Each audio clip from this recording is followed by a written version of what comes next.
దీపావళికే కాదు, గృహప్రవేశాల్లో, నిశ్చితార్థాల్లో, రిసెప్షన్లతో పాటు పెళ్లిలో కూడా టపాసులు కాలవడం అన్నది ఇప్పుడు కామన్ అయిపోయింది. ఇక బరాత్ ఫంక్షన్లో అయితే చెప్పనక్కర్లేదు. ఓ వైపు డీజే సౌండ్లు, మరోవైపు టపాసుల మూతతో ఊరేగింపు పొడవునా రోడ్లు దద్దరిల్లిపోతాయి. ఈ తతంగం పెళ్లి చేసుకునే వాళ్ళకి సరదాగానే ఉంటది గాని, ఆ దారిలో పోయే వాళ్ళకి మాత్రం ఏ తారజువ్వ ఎప్పుడు మన మీదకు దూసుకొస్తుందో, ఒళ్ళు కాల్చేస్తుందో అన్న భయం గుండెల నిండా పొంగిపోతుందట. ఈ సంగతి అటుంచితే ఉత్తరప్రదేశ్లోని సహనార్పూర్ అనే గ్రామంలో జరిగిన ఓ భరత్ కార్యక్రమం ఓ పెద్ద వార్తే అయింది. పెళ్లి భరత్ మొదలైంది. పెళ్లి పిల్లాడు చక్కగా డ్రెస్ వేసుకొని చక్కగా కారెక్కాడు. ముందు బ్యాండ్ మేళాలు, దానికి ముందు డీజే పాటలు. చెవులు గిగ్గిర్లెత్తిస్తుంటే పెళ్లి కొడుకు స్నేహితులు బాణసంచా కాల్చే పనిలో పడిపోయారు. అంతా హుషారుగా సాగుతున్న సమయంలో ఆకాశంలో వెలుగు చిమ్ముకుంటూ వెళ్ళి అక్కడ ఓ 5-6 సార్లు డామ్ అని పేలే ఓ స్పెషల్ తారాజువ్వ కాల్చారు.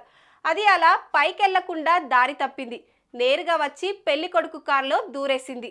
నిప్పురవ్వలు కారంతా పాకాయి. ఆ తర్వాత డామ్ డామ్ అంటూ అందులో అమర్చిన టపాసులు పేలాయి. కట్ చేస్తే పెళ్లి కొడుకు కాలిన గాయాలతో ఆసుపత్రి బెడ్డెక్కాడు. పెళ్లి వాయిదా పడింది. సో టపాసులు లేకుండా భారత్ చేసుకుంటేనే మేలు అనిపించడం లేదు.